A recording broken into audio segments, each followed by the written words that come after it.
దేవుని స్తోత్రం. మీ అందరికి కూడా ప్రభునామములు శుభములు. ప్రభులకు ప్రియమైన దేవుని బిడ్డలారా, మనం చదువుతున్నట్లుగా దేవుని వాక్యంలో నుండి రోమా పత్రిక 13వ అధ్యాయం 3 పారాగ్రాఫ్లో మొదటి పారాగ్రాఫ్ లో మనం చూస్తే, విశ్వాసులైనటువంటి వారు లేక దేవుణ్ణి ఎరిగిన వారు భూ సంబంధమైన అధికారులు, ప్రభుత్వములు, అధికారములకు లోబడి ఉండాలి, గౌరవించాలి అధికారములు. ఇలాంటి సంగతులు మొదటి పారాగ్రాఫ్ 7 వచనాల వరకు చదువుతాం. 8వ వచనం నుండి 9, 10 వచనాలు ఒక పారాగ్రాఫ్. ఇందులో ఒకటే మాట, ఒకరిని ఒకడు ప్రేమించుట విషయములో తప్ప మరి ఏమి ఎవరికి అచ్చి ఉంటారా? ఏమైనా అచ్చి ఉన్నావంటే, బాకీ పడ్డావంటే ఒకరిని ఒకడు ప్రేమించడం విషయంలోనే. ఇక మించిన ఎందుకంటే వేరే బాకీ ఏం లేదు. అచ్చి మనం అనుకోవచ్చు, ఒకవేళ నేను నీకేం అచ్చి ఉన్నాను, నేను నీకేం బాకీ పడ్డానని. కానీ విశ్వాసులైన వారు ఒకరిని ఒకరు ప్రేమించకపోతే బాకీ ఉన్నట్లే. అచ్చి ఉండటం అంటే బాకీ అదేంటండి, నేను ఏమైనా డబ్బు తీసుకున్నానా, తీసుకుని ఇవ్వకుండా ఆపేసానా?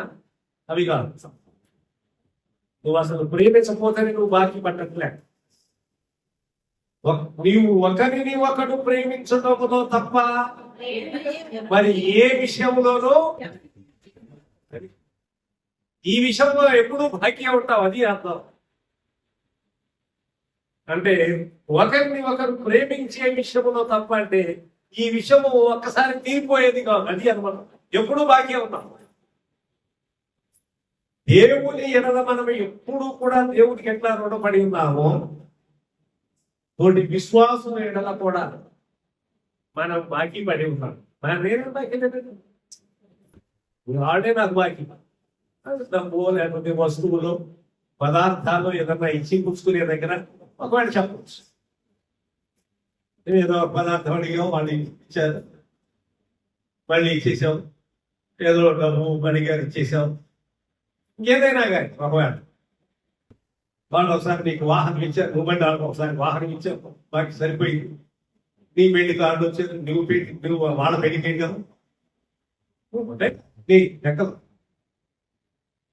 వాళ్ళ ఇంట్లో కార్యక్రమానికి వెళ్ళావు, వాళ్ళు కూడా మీ ఇంట్లో కార్యక్రమానికి వచ్చారు, బాకీ తీరిపోయింది. తీరిపోయింది ఏమైంది ఆ లెక్కలో. ఈ విషయంలో మాత్రము తీర్ల, ఇది బాకీయే, ఎప్పుడు బాకీ. విశ్వాసుల పట్ల ఒక్క విషయములో తప్ప. ఎంత అద్భుతమైన స్టేట్మెంట్ చూడండి.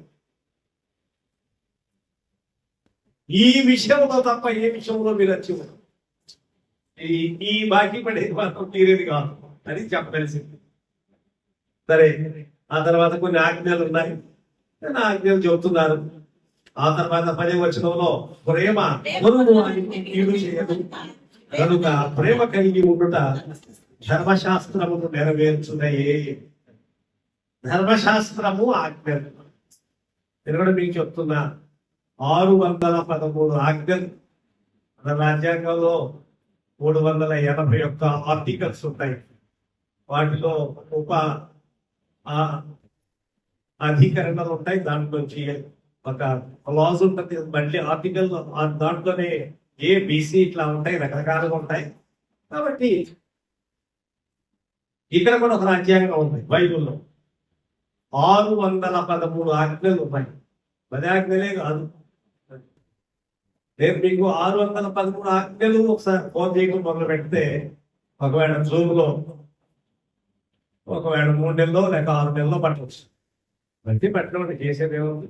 ఒకసారి మీకు వరుసగా 613 ఆజ్ఞలు ఏమిటో వరుసగా నేను మీకు బోధించడానికి ప్రయత్నం చేద్దాం.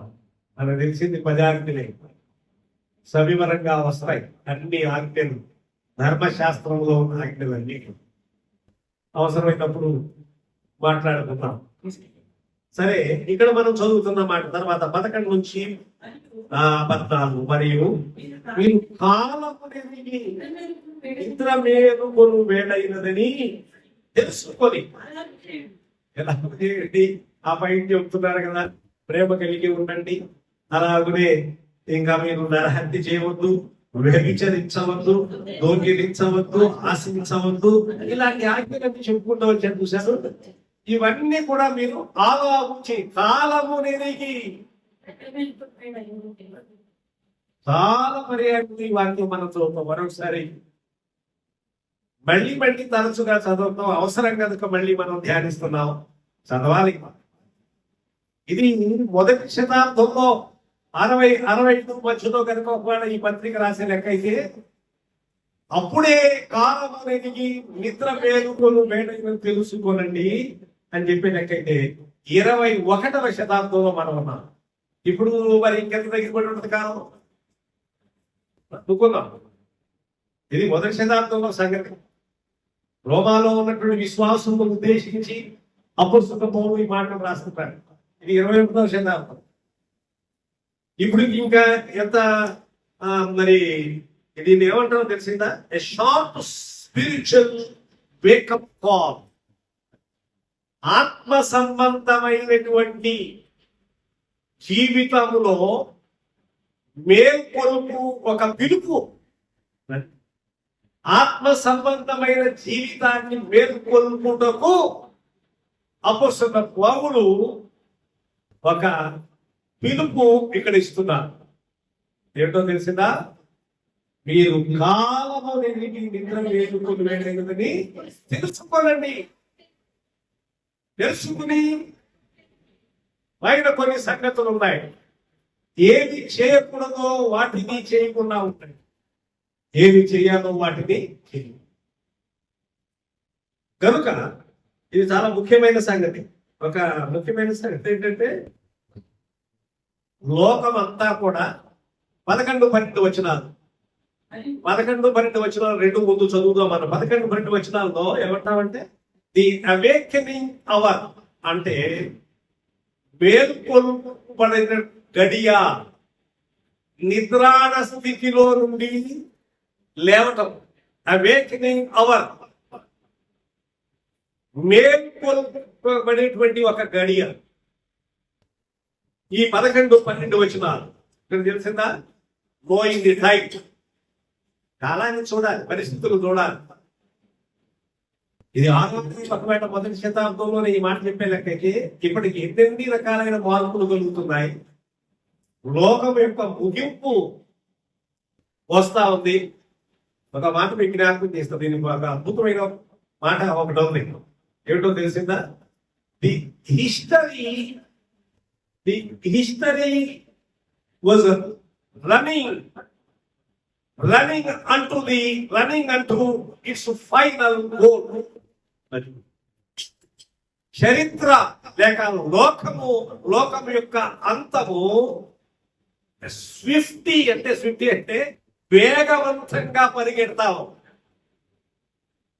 చాలా వేగవంతంగా ముగింపునకు పరిగెడతా ఉన్నది. ఎప్పుడు చెప్పిన మాట? మొదటి శతాబ్దం. మరి ఇవాళ చెప్పాలి అనుకున్నాం. ఇది మొదటి శతాబ్దంలో ఈ మాట చెప్పే లెక్క అయితే, ఇప్పుడు ఇంకా కదా, history is moving swiftly towards its final goal. చరిత్ర అంతా కూడా ముగింపుకు వస్తా ఉంది, పరిగెడతా వేగంగా పరిగెడతా ఉంది. ఎప్పుడు చెప్పిన మాట ఇది. మరి ఇప్పుడు ఇంకెంత తీవ్రంగా ఈ సంగతులన్నీ జరుగుతున్నాయి. మనమేమో చాలా హాయిగా నింపరంగా మనకు కుదిరినప్పుడు ప్రార్థన, ఏమండి మనకు వెసులుబాటు కలిగినప్పుడు ప్రార్థన, హాయిగా నింపాదిగా భక్తి కొనసాగించుకుంటూ రావడానికి తేలిక, ఏమి నొప్పి బాధ లేకుండా, నొప్పి లేకుండా, కష్టం లేకుండా భక్తి ఉండదు. బైబిల్ ఏం చెప్తుంది తెలిసిందా?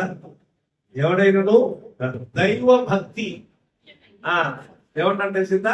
ఎవడైనా క్రైస్తవుడైనందుకు బాధ అనుభవించిన ఎడల అతడు ఆ పేరును బట్టి దేవుని ఘనపరచవలెను. ఏ విధమైన నొప్పి బాధ అక్కర్లా, అంత భక్తి సాఫ్ట్ గా ఉండాలి. ఉండదు ఇక్కడ ఉండదు, బైబిల్లో ఉన్న దేవుని దగ్గర. అది చెప్పారు బీచ్ పాడు ఎవరైనా అనుకుంటే పడితే ఒకటి ఎక్కడ వేరే ఉంటుంది. భక్తి అంటే ఇలా చక్కగా నల్లేరు మీద బండి నడిచినట్లుగా సాఫ్ట్ గా ఉంటది అని అనుకోవచ్చు. భక్తుడు అన్నాడు, శ్రమ కలుగకమును నేను త్రోవ విడిచి తిని శ్రమ నుండి ఉండుట నాకు మేలాయ. ఎవరన్నా స్టేట్మెంట్ చేస్తారా అసలు? శ్రమ కలుపుకోముందు నేను నీ త్రోవ విడిచి తిని నీ కట్టడలను నేర్చుకుంటున్నట్టు నాకు శ్రమ నుండి ఉండటం నాకు మేలాయను అంటాడు దావీదు. ఈ స్టేట్మెంట్ ఎవరైనా చేస్తారా? ఈ ప్రకటన ఎవరైనా చేస్తారా? అది భక్తి, అది విశ్వాసం. నాకు శ్రమ కలగడం మంచిదయ్యింది, లేకపోతే నేను నీ కట్టడంలో నేర్చుకోవడానికి నాకు ఇది హేతు అయింది, నాకు కారణం అయింది. ఏమండి మనం ఏమంటాం? నా భక్తి ఏమైపోయిందో ఏమో, నాకు కష్టాలు వచ్చి పడింది, ఎంత ప్రార్థన చేస్తుంది ఎడిపోయిందో అనుకుంటాం. ఇంత ప్రార్థన చేస్తున్నా, ఇంత భక్తి ప్రార్థన చేస్తున్నాను, ఇంతకాలమైంది నమ్ముకుని ఏమైపోయిందో ఏమో అని మనం అనుకుంటాం. అట్లన్నా దావీదు, నేను శ్రమ కలుగకమునుకు నేను నీ త్రోవ విడిచింది, నీ కట్టడలను నేను నేర్చుకున్నట్లుగా నేను శ్రమ నుండి ఉండుట నాకు మేలాయి. ఇది విశ్వాసం. ఏమి నేర్చుకోవాలో నేను మీకు మధ్య చదువుతున్నాను. యెషయా గ్రంథం 26వ అధ్యాయం. యెషయా గ్రంథం 26వ అధ్యాయంలో ఒక మాట ఉంది. మనము ఏమి నేర్చుకోవలసిన వారంగా ఉన్నాము అంటే నీతిని నేర్చుకోరుడి. ఇలాంటి మాట మనకు కనపడుతుంది. మీరు చదవండి 9వ వచనం. రాత్రి వేళ నా ప్రాణము నిన్ను ఆశించుచున్నది, నాలో ఉన్న ఆత్మ ఆసక్తితో నిన్ను ఆశ్రయించుచున్నది. నీ తీర్పులు లోకములకు రాగా లోక నివాసులు నీతిని. యెషయా గ్రంథం 26:9లో దేవుని తీర్పులు లోకం మీదకి వస్తే లోకము నీతిని నేర్చుకుంటా. ఎవరు నేర్చుకున్నారు? పాటలు నేర్చుకున్నావా, పద్యాలు నేర్చుకున్నావా, లేదా ఇంకోటి నేర్చుకున్నావా? రైట్, నేర్చుకోవాలి. తర్వాత సంగతి అన్నిటికంటే ముఖ్యంగా నీతిని నేర్చుకొని ఉంటారు. అది అద్భుతమైన సంగతి. దుష్టులైన వారు మీదికి కష్టాలు వచ్చినా వాళ్ళు నేర్చుకోరు. అందుకని దుష్టులకు దయ చూపినరు, వారు నీతిని నేర్చుకొనరు, వారు ధర్మక్షేత్రములో నివసించినను యెహోవా మహాత్మము ఆలోచింపక. దుష్టులు నేర్చుకోరు. మరి దేవుని యందు విశ్వాసం వచ్చిన వారు, దేవుని తీర్పు వచ్చినప్పుడు, అంటే ఏమైనా కొన్ని ఇబ్బందులు, కష్టాలు, శిక్ష ఇలాంటివి వచ్చినప్పుడు మనం నీతిని నేర్చుకోవాలి. అంతేగాని ఎన్ని కష్టాలు వచ్చిందండి, ఎన్ని బాధలు వచ్చినట్టు వదిలేసి చెప్పాలా? త్వరగా చెప్పలేవాడు నన్ను. ది అవేకనింగ్ అవ్వాలి అనగా నోయింగ్ ది టైం. 11-12 వచనాల ప్రకారం చూస్తే ఒక గొప్ప పిలుపు పౌలు ఇక్కడ సంఘాన్ని ఉద్దేశించి ఒక, కాబట్టి దీన్ని ఏమంటారు తెలుసు, మరి ఆశ్చర్యకరమైన సంగతి. ఇది spiritual wake up call urging believers to recognize the urgent అది ఈ ఆత్మ సంబంధమైన జీవితములో మేల్కొలుపు కొరకైన అత్యవసరమైన తొందరతో కూడిన పిలుపు. అది ఎవరికైనా ఒక బ్లడ్ కావాలనుకోండి, సర్జరీకి అవసరమైంది అనుకోండి, డాక్టర్ గారు చెప్పారు అనుకోండి, దొరుకుతుందండి, ఈవేళ రేపటి మొత్తానికి తీసుకొస్తానండి మొత్తాన్ని తీసుకొస్తారండి అని మనం అన్నాం అనుకోండి, కుదురుతా? అది అర్జెంట్, ఇప్పుడే తేవాలి, ఇప్పుడే తీసుకురావాలి. This is also an urgent call in spiritual awakening. దైవ భక్తి, దేవుని స్తుతించుట, దేవుని యొక్క రాకడను గూర్చి గమనించుట, ప్రార్థన చేయుట, స్తుతించుట, ఆరాధించుట, వాక్యము అర్థం చేసుకునుట. ఎలాగున్నా డాక్టర్ గారు ఇది బ్లడ్ కావాలంటే అంతే దొరుకుతుంది, తీసుకొస్తాను, వాడైనా రేపైనా మొత్తాన్ని తీసుకొస్తాను అని అన్నారు. ఇంకోటి పేషెంట్ కుదురుతా? ఇప్పుడే కావాలి, అర్జెంట్, లేకపోతే కుదరదు. ఏం చేస్తారో మీకు తెలియదు, ఇప్పుడే తీసుకురాను, అప్పుడే సర్జరీ చేస్తాం, నీకు కుదురుతుంది, ఇప్పుడు తీసుకురండి. అలాంటిది ఇది అర్జెంట్ కాదు. దాదాపు నింపాదిగా ప్రార్థన మనకు కుదిరినప్పుడు ప్రార్థన అంటే కుదరదు. దైవిక సంబంధమైన సంగతులు సీరియస్ మ్యాటర్ మటుకు మనం నింపాదిగా చేసుకునే కాదు ఇవన్నీ. ఎంత వైద్యానికి అర్జెంటుగా చేయవలసిన సంగతులు ఏవైతే ఉంటాయో భక్తి కూడా అంతే, అర్జెంటుగా చేయవలసినవి ఉంటాయి, వెంటనే చేయండి అని చెప్పినప్పుడు అవి టైంతో ముడిపడి ఉంటాయి. మనం కూడా అంతే, ఖచ్చితంగా విశ్వాస సంబంధమైన ఆత్మ సంబంధమైన జీవితంలో ఇది కూడా అలాంటిది. ఇంకో మాట కూడా మీకు జ్ఞాపకం చేస్తాను. మనము విశ్వాసులమైనప్పటికంటే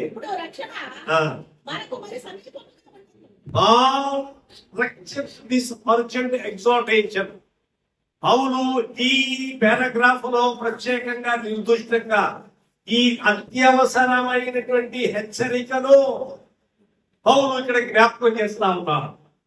అర్జెంట్ ఎగ్జార్టేషన్, భక్తి హాయిగా నింపాదిగా చేసుకోకో అని ఎక్కడ చెప్పాల బైబుల్ తెలియకపోతారండి.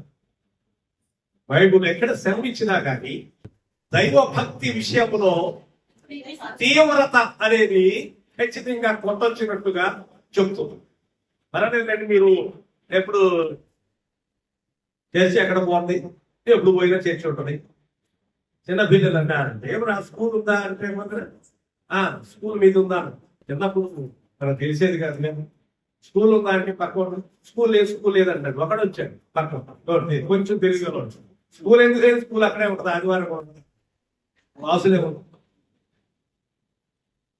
మిగతా వాడు అందరూ స్కూల్ రేపు స్కూల్ లేదు రేపు అన్నాడు పక్క వాళ్ళు అందరు పిల్లలు. ఒకడు వచ్చాడు కొంచెం తెలివిగా, వాడు అన్నాడు స్కూల్ ఎందుకు లేదు, స్కూల్ ఉంటుందిరా, ఆదివారం ఉంటుందిరా, వాసులే ఉంటావు మనకి. అట్లాగే నీకు చర్చ ఎప్పుడు ఎక్కడే ఉంటుంది, చర్చ ఎందుకు ఉండదు, ఇప్పుడే కదా. ఎప్పుడు పోయిన పోతానంటే ఎప్పుడు పోయిన వస్తానంటే కుదరదు. అదే కదా, ఒక సీరియస్నెస్, తీవ్రత అనేది అవసరం భక్తి. ఎందుకో తెలిసిందా, ఇది అవసరం. ప్రాణం ఏమంటే జీవించడానికి, ప్రాణం కలిగి ఉండడానికి ఎలాగున్నా మనకి రక్తం ఎలాగున్నా రక్తమే ప్రాణం. అట్లాగనే దేవుని స్తుతించడమే మనం జీవించాలి. అందుకని అంటున్న వాక్యంలో మనం ఆయన ద్వారా బ్రతుకుతున్నాము, మనం ఆయన ద్వారా చెల్లించుతున్నాము, మనం ఆయన ద్వారా అసలు ఉన్నావు కనుకే ఉనికి కలిగి ఉన్నాము. అసలు లేకపోతే చేసేది ఏం లేదు. ఉన్నాం కనుక దేవుని స్తుతించాలి. ఇక కాలం అయిపోయిన తర్వాత ఇంకేం చేస్తాం, ఏం చేసేది ఏం లేదు. ధనవంతుడు ఉన్నాడు, లాజరు కూడా ఉన్నాడు. అక్కడ పోయిన తర్వాత నేనేం చేయగలిగేది లేదనుకున్నాడు, నా కోసం చేసేది ఏం లేదనుకున్నాడు. అది అర్థమైంది. పాతాళంలో మిక్కిలి యాతన పడుతూ అనుకున్నాడు.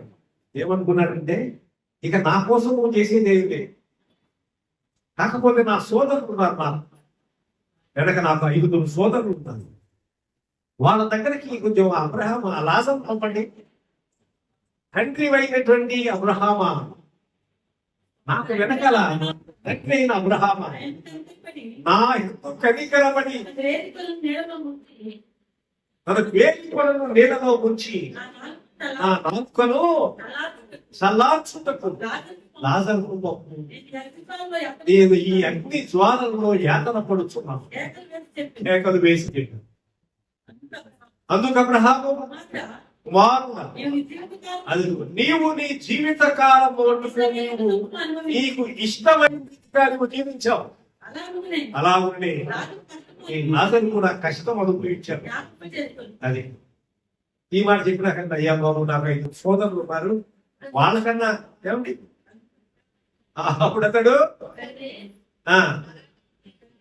తండ్రి, అలాగైతే నాకు 5 సోదరులు ఉన్నారు, వారు పేదలకు రాకుండా ఉండడానికి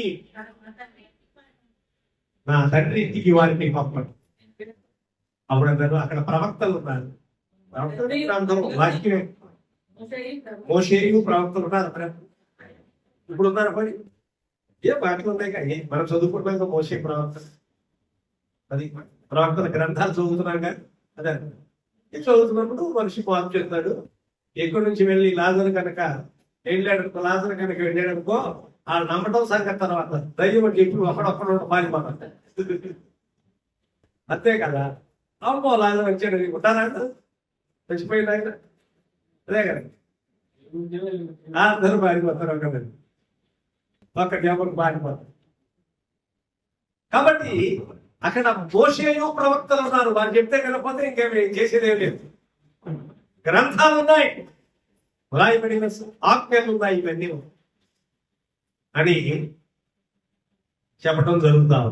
కాబట్టి ప్రభుత్వ ముఖ్యమైన సంగతి 13, 14 వచనాలు కనుక మనం చదివితే, అల్లరితో కూడిన ఆటపాటలు మత్తైనను లేకయు, కామ విలాసములైనను పోకిరి చేష్టలైనను లేకయు, కలహమైనను మత్సరమైనను లేకయు, పగటిలో నడుచుకున్నట్లు మర్యాదగా నడుచుకుందుమో. నడుచుకోవాలి. రాత్రి వేళ చీకటి, పగటి వేళ నడుచుకున్నట్లుగా నడుచుకుందుమో. పోకిరి చేష్టలు, అల్లరితో కూడిన ఆటపాటలు మత్తైనను కామ విలాసములై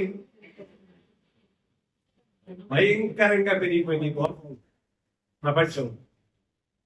వర్షాలు పడితే పడితే మన ఊరేగితే పడితే ఇంకో ఈ పాపం వలన భూమి పాపంతో నిండిపోయి భూమి పాకం అనే ఇటు అటు కొట్టుకులాడుతున్నది. ఎప్పుడు పడిపోతుందో తెలియదు అంటాడు యెషయా.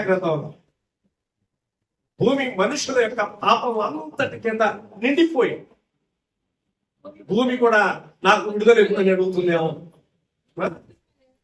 భూమి మత్తు నీవనే కేవలము తూలుచున్నది, పాకమనే ఇటు అటు ఊగుచున్నది. దాని అపరాధము దాని మీద భారంగా ఉంది, పడిపోయినట్టు లేకపోయింది. యెషయా గ్రంథం 24వ అధ్యాయం అమ్మా 20వ వచనం, 24వ అధ్యాయం 20వ వచనం. భూమి పాకమనే మత్తునివనే తూలుచున్నది. మనుషులు పాపం, పాపం అండి, పాపం అదే భయంకరమైన పాపం. మనుషులు చేస్తున్నటువంటి పాపమును బట్టి లోకం అంతా కూడా వద్దునే యాత్ర చేసి ఊరేగింపు చేస్తే వర్షాలు పడుతుందా? మరికెందుకు పడుతుంది? అదే కదా.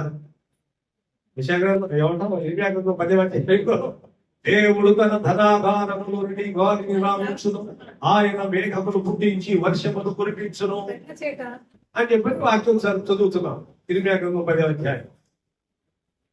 మనుషులు చేసిన కీడు బట్టి అన్ని నష్టాలు వస్తున్నాయి. మేమన్నీ పాపములో లోకంలో మునిగిపోయి ఉంటాం. దేవాలు మాత్రం మాకు సహాయం చేయంటే జరిగే పని కాదు, జరగదు, ఇంకా పాడైపోతాం. మనుషులు మార్పు రా, పశ్చాత్తాపం రా, క్రూరత్వం పోవాలి. ఈ భయంకరమైనటువంటి క్రియలు ఉన్నాయి చూశారు, ఇవన్నిటిలోంచి బయటికి రా. పాపం కుదరట్లా, ఇంకా ఇంకా పెరిగిపోతాం. పాపమునకు పాపము కూర్చుకుంటున్నాడు మనిషి. ఎక్కడ బాగుపడుతుంది? ఎందుకు బాగుపడుతుంది? అందుకనే నమ్ముకున్న వారు ఎక్కువగా ప్రార్థన చేసి మా దేశము బాగుపడుతున్న ఆయన. ఇందాక అన్నాడే ఒక ఆయన ధనవంతుడు, నాకు 5 సోదరులు ఉన్నారయ్యా, నేను ఎట్లా ఇక్కడ ఇరుకుపోయా, నా వల్ల కాదు, ఇక నా సంగతి వదిలేండి, ఇంకా నాకు మార్గం లేదు అని తెలిసిపోయింది. నాకు విడుదల లేదన్న సంగతి తెలిసిపోయింది. నాకు ఇక విడుదల లేదు. వారు కూడా ఈ యాతనకరమైన స్థలంలోనికి వాడు రాకుండా కాపాడు. మీరు సహాయం చేసి పెట్టండి. భూమి మీద ఉన్నారు లే, ఇక్కడ చదవకూడదు.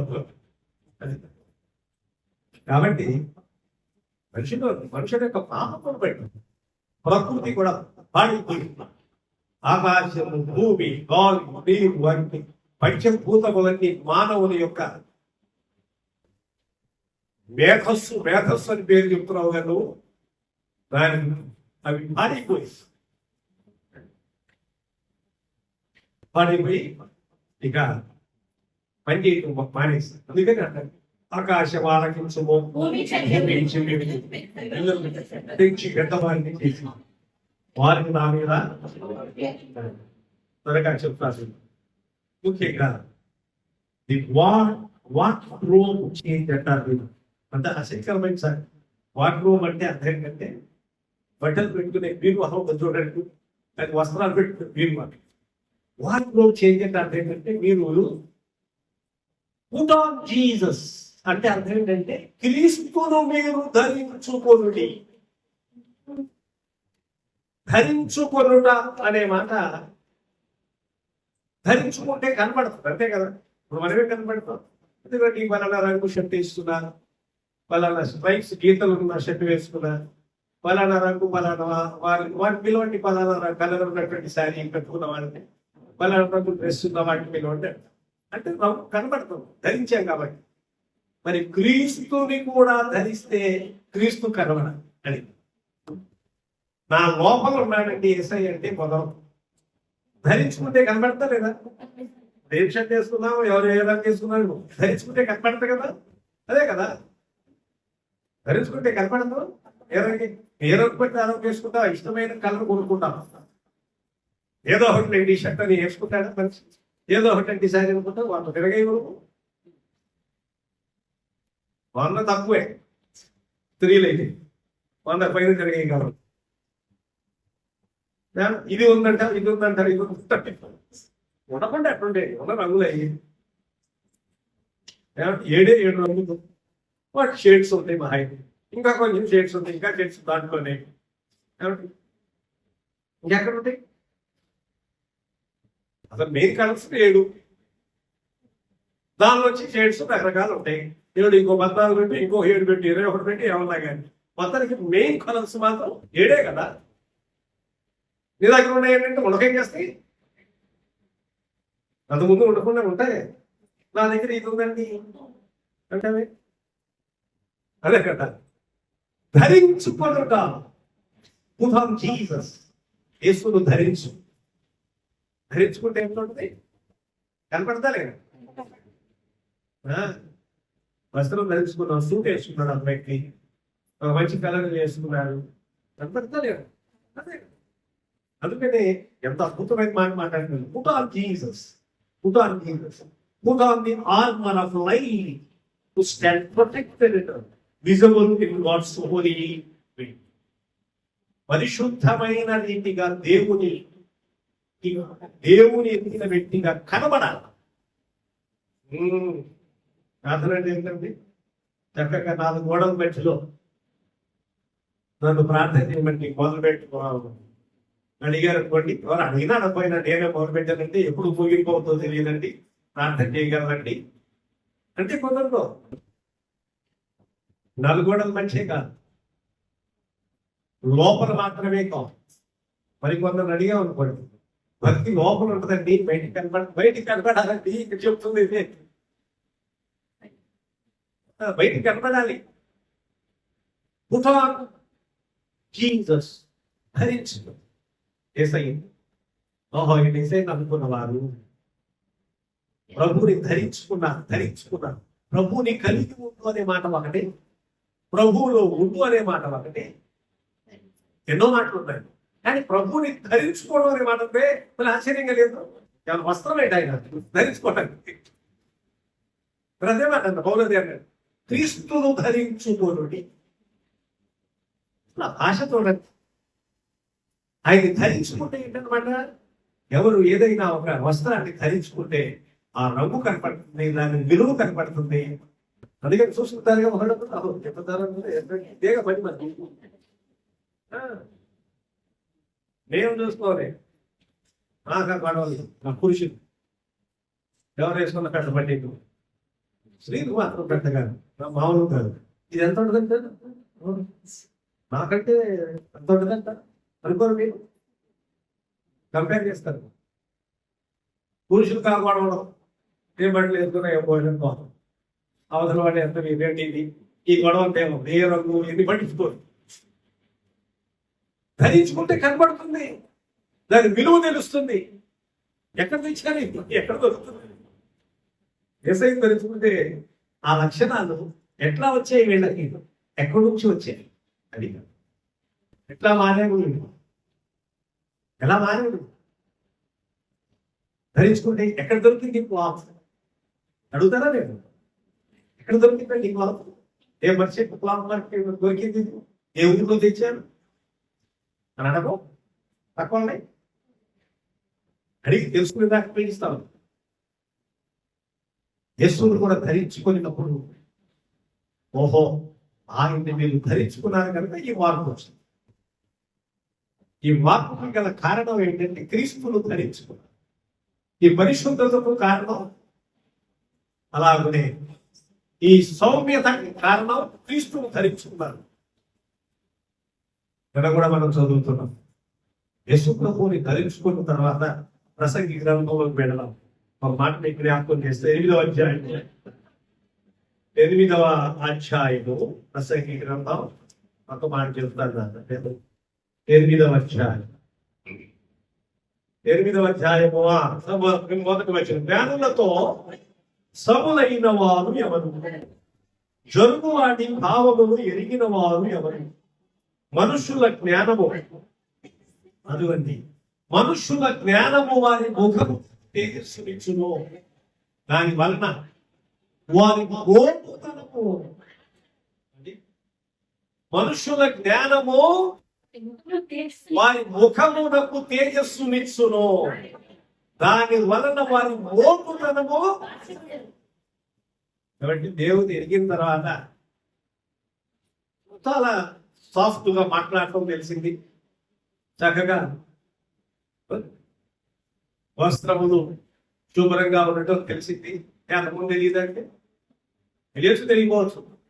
అదే నాగరికమైన ప్రపంచంలో ఉన్నటువంటి వారందరికీ తెలిసిందా వస్త్రాలు ధరించడం. హాఫ్ నేకెడ్ పీపుల్ ఉన్నారు చాలా చోట్ల ఇప్పటికీ కూడా. ఏమండి వాళ్ళందరూ అట్లా ఒడిశా రాష్ట్రంలో హాఫ్ నేకెడ్ చిన్న చిన్న బట్టలు ధరించుకునే వాళ్ళు ఉన్నారు. నేను చాలాసార్లు వెంకటప్రాణ దగ్గరికి వెళ్దాం అనుకుంటే కుదరలేదు. బాగా స్టీఫ్ గా ఉంటాయి బండి, మార్షల్ వెహికల్స్ పైకి వెళ్తాయి. మామూలు వెహికల్స్ మన వెహికల్ కూడా వెళ్ళడం ఎత్తైన స్థలం అక్కడ వాడి వాహనాలు వేరు. బోలేరో లేక మార్షల్ ఏదో వెహికల్స్ వెళ్తాయి పైకి ఆ కొండ మీద పోవాలి. ఆయన అక్కడికి వెళ్ళని ఉంటాయి బండి కారణం అంతే. ఎందుకని క్రైస్తవ మిషనరీస్ వెళ్ళి వాళ్ళ వస్త్రాలు గురించి బోధించి వాళ్ళకి ఆహారం పెట్టి ఇలా మంచి వస్త్రాలు ధరించాలి అని చెప్పి ఎన్ని చేస్తే సమాజానికి నచ్చట్ల, వాళ్ళు బాగు చేయడం వీళ్ళకి నచ్చట్ల. వాళ్ళకి నచ్చిందేంటి? క్రైస్తవులోనికి మతం మారుస్తున్నారు. ఇదే పిచ్చ సరిపోయింది నీకు కానీ వాళ్ళ జీవితం మారుతుంది, బాగుపడుతున్నారు. దోకలు మారుతున్నారు, వ్యభిచారులు మారుతున్నారు, దుర్మార్గులు మారుతున్నారు, సమాధానం కలిగి ఉన్నారు. గొడవలు పెట్టేవాడు మారుతున్నాడు, గొడవలు చేయట్లేదు. కీడు కలుగు చేసేవాడు కీడు చేయట్లేదు. ప్రభుత్వానికి వ్యతిరేకంగా తిరిగే శక్తులు మారిపోయి సమాధానంగా ఉంటున్నాయి. క్రైస్తవ్యం మేలు లోకానికి, ప్రపంచమంతటికి మేలు చేసింది అనుకుంటున్నాను. మతం మార్చేస్తున్నాను, మతం మార్చాను. నువ్వు మార్చు మరి వల్ల అవుతా గొడవలు తప్ప పబ్లిక్ గానే మాట్లాడుతున్నాం, ప్రోగ్రామ్ రికార్డ్ అవుతుంది, నాకేం భయం? అదే కదా చదువుతున్నాను దేవుని వాక్యం. రాత్రి చాలా గడిచి పగలు సమీపంగా ఉన్నాం. మనం అంధకార క్రియలను విసర్జించి తేజస్ సంబంధమైన యుద్ధోపకరణలను ధరించుకుంటున్నాం. ఇవన్నీ కూడా మానేసి, దుష్ట క్రియలన్నీ మానేసి, చెడ్డ క్రియలు మానేసి, అన్నిటిని మానేసి జాగ్రత్త కలిగి ఉండాలని బోధ చేస్తారు. ఇక్కడ బోధ చేయట్లా, వేరే బైబుల్ బోధ చేసేవాళ్ళు అందరూ మనుషుల్ని సంస్కరించబడాలి, వారు దుర్మార్గత విడిచిపెట్టాలి, దొంగలు లేకపోతే దురభ్యాసములు కలిగిన వారు, భార్యలు సరిగా ప్రేమించని వారు, భర్తలను ప్రేమించినటువంటి వారు, కుటుంబాలు తల్లిదండ్రులకు అవిధేయులైనటువంటి వారు, వీళ్ళందరూ మార్పు చెంది జాగ్రత్తగా జీవించాలని బోధ చేస్తున్నారు. అంతే, చేసేది ఏం లేదు. యేసయ్య నమ్ముకొని ఆ వాక్యం ప్రకారంగా నడుచుకునే మనుషులు మార్పు చెందుతారని బోధ చేస్తున్నారు. అంతే, ఆయన నమ్ముకుంటుంది. ఇది తర్వాత ఆయన నమ్ముకోవడం ద్వారా పాపక్షమాపణ కలుగుతుంది, నిత్య రాజ్యం, పరలోక రాజ్యం ప్రాప్తిస్తుంది అని చెప్తున్నాం. అంతే, దీనికి ఏం తప్పేముంది? అదే కదా, దీనికి ఏం కష్టమైపోయింది మనుషులు. మళ్ళీ వెనక్కి తీసుకొస్తామని తీసుకొచ్చుకో వెనక్కి, అదే మళ్ళీ గర్భాపసి చేసుకో, గర్భాపసి.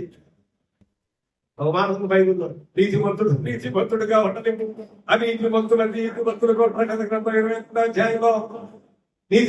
నీతిమంతుడుగా ఉండలేము, అనీతిమంతుడుగా ఉండలేము.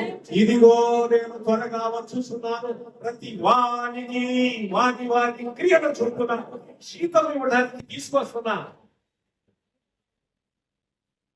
I am bringing the wages. జీతం తీసుకొస్తున్నాను, ప్రతి వాడు చేసిన పనికి తగిన జీతం తీసుకుని వస్తున్నాడు అంటే ప్రభు చెప్తున్నాడు. ఎట్లా ఉన్నాడు అట్లా ఉండే, మానపోతే ఇక చేసేది ఏమవుతుంది? మీకు తిరిగి ఎక్కడో ఎట్లా ఉండేవాడు అట్లా ఉండేవి కాదు, ఇంకా పెద్ద విచిత్రమైన చెప్తారు. కొంచెం వినడానికి కష్టంగా ఉంది, మనం మాట్లాడుకుంటాం. ఏంటంటే ఎట్లా చూడండి చాలు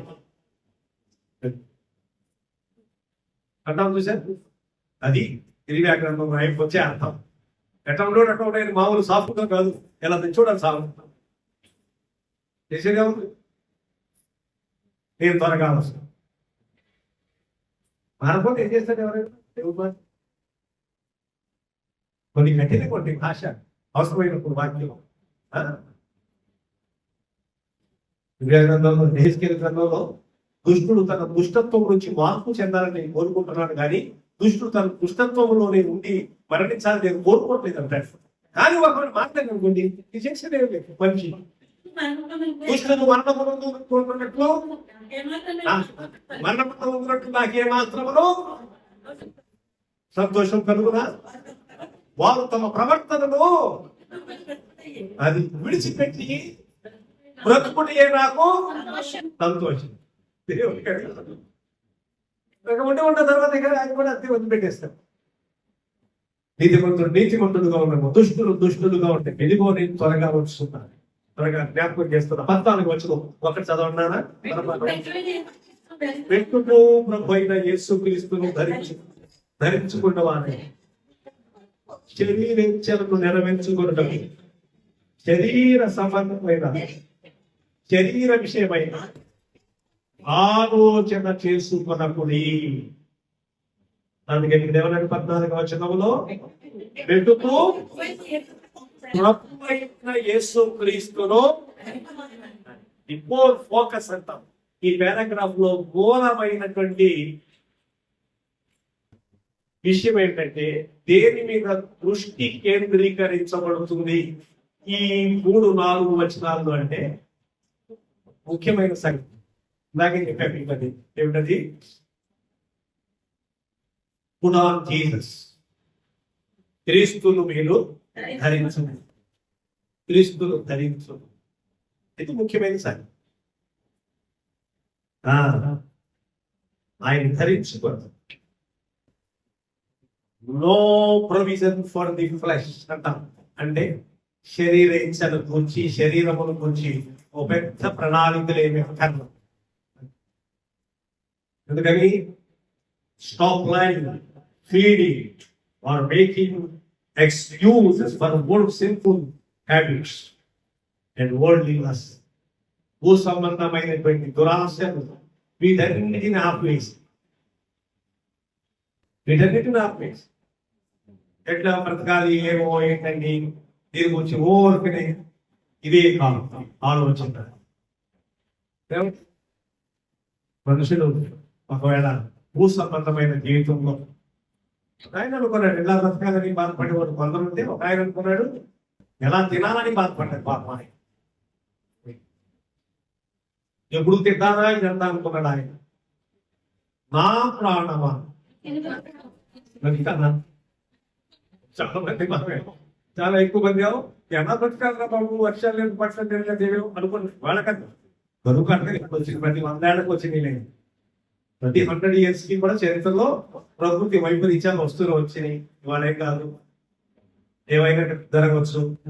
ప్రకృతి వైపరీత్యాలు ధనుర్ఘాలు కానీ యుద్ధాలు కానీ యుద్ధ వాతావరణాలు కానీ అన్ని కూడా చరిత్రలో అన్ని కలుగుతూనే వచ్చినాయి. ప్రతి 100 ఏళ్ళకి ఒకసారి భయంకరమైన పరిస్థితులు కలుగుతూనే వచ్చినాయి భూమి మీద ప్రపంచవ్యాప్తంగా. ఇది కొత్త ఏం కాదు. కానీ ఒక ముఖ్యమైన సంగతి ఏంటంటే అంతే ప్రతి మనిషి ఒకటి ఎంతోనా కానీ ఎలా ఎట్లాగు ఎలా అయిపోతాం ఎలా తింటాం ఎవరు చూస్తారు ఇది ఆలోచన. ఏమి తిందుమా ఏమి త్రాగుమా ఏమి ధరించుకుందుమా ఇది ఆలోచన. ఇంకొక ఆయన ఏమన్నాడు నేను ఎప్పుడు తింటాను ఇదంతా ఎప్పుడు తోగుతుంది ఇది అనుకున్నాడు. ఇది చూడు మరి మా ప్రాణమా తినుము త్రాగుము శుద్ధించుము అనుకోలేను. శరీర సంబంధమైన శ్రమ విషయంలో కానీ ఆత్మ సంబంధమైన విషయంలో సోమరితనం గురించి రెండింటిని గురించి గట్టిగా హెచ్చరిక చేస్తాను. మీరు సోమరులైన నిష్పరులైన కాపునట్లు అంటారు. మనకి పునరుద్ధారణ మన దైనందిన విశ్వాస జీవితంలో ప్రభు ఎరిగిన వారైనా మరొకసారి విజ్ఞాపన చేస్తారు. ఒకటే మనకి దినంతటికి ఏం తెలిసిందా దీనంతటిని ఏమని మనం పిలవచ్చు అంటే the call to wake up. The call to wake up అనగా పౌలు యొక్క ఇంకా కాల్ టు వేకప్ అనమాట అర్జెంట్ కాల్, అత్యవసరమైన తొందరతో కూడిన పిలిపి. మీరు వెళుకోగలిగిన కాలము నిద్ర మేలుకొని వేడైనది మన చుట్టూ జరుగుతున్న పరిస్థితులన్నిటినీ గమనిస్తున్నప్పుడు ఈ ప్రభు రాకడ సమీపంగా లోకం కూడా అర్థం కాకుండా ముగింపుకు వస్తాం. నాకు మీకు చెప్పా ఒక అద్భుతమైన సంగతి ఏమిటో తెలిసిందా? History is moving swiftly. History is moving swiftly towards the final goal. చరిత్ర చాలా వేగవంతంగా దాని యొక్క ముగింపు లక్ష్యానికి చేరుకోబోతా ఉన్నది. పరుగెడతాం. మనం ఏం చేయాలి? ప్రభు నమ్ముకున్నవాడు కాబట్టి ఏ మాత్రం కూడా శ్రద్ధ లేకుండా మనకు తోచినట్టుగా భక్తి, తోచినట్టుగా ప్రార్థన ఏదో లేండి. మన మనుషులు చెప్తారు కనిపితే ఉన్నారు ఏదో లేండి ఉడతా భక్తులు కుదరం చెప్పబడమే. ఉడతా భక్తులు కుదరవాడు ఇక్కడ దేవుని దగ్గర భక్తి గట్టిగా పట్టుకోవాలి, విశ్వాసం. అప్పుడు మాత్రమే మనము లోకాన్ని జయిస్తాం, కష్టాలను జయిస్తాం, బాధలు జయిస్తాం. ఎన్నో ఇబ్బందులు వస్తున్నాయి, ఎన్నో అపాయములు వస్తున్నాయి. సడన్ గా ఆల్ ఆఫ్ ఎ సడన్ ఏదో బలహీనతలు వస్తా ఉంటాయి. ఇంకా చాలా సంగతులు జరుగుతున్నాయి, ఇంకంతకంటే తీవ్రమైన సంగతులు జరుగుతున్నాయి. వీటన్నిటిలో కూడా ధైర్యంగా ఉండాలంటే ఈ ఉడతా భక్తులు బట్టి పిచ్చి మాట సాగి చెప్తారు చూడు ఏముంటది, ఒక్క దోహ పట్టుకుని గోదావరి ఈతలే ఆ సామెతలు పని చేయండి. చేరం ఒడ్డుకు చేరం కుదరదు, మధ్యలోనే మునిగేది. అందుకని చాలా జాగ్రత్తగా ఒక తీవ్రమైనటువంటి తృష్ణ చూస్తే భక్తి కలిగి ఉండి భయంకరమైన దినాల్లో ఉన్నాం కనుక ప్రభు వైపు చూస్తూ ఆయన రాకడ కొరకు కనిపెట్టుకుని ఒకటే మాట, the call to make up, the call to make up. పౌలు మెడుపుగా ఉన్న కొరకు పిలుపు ఇస్తున్నారు. ఆత్మ సంబంధమైన జీవితం మనం కూడా మెడుకోగలిగి ఆయన రాకడ కొరకు సిద్ధపరచబడినట్లుగా ప్రభు మనకు సహాయం చేయనుగాక. ఆమె ప్రార్థన చేద్దాం. ప్రార్థన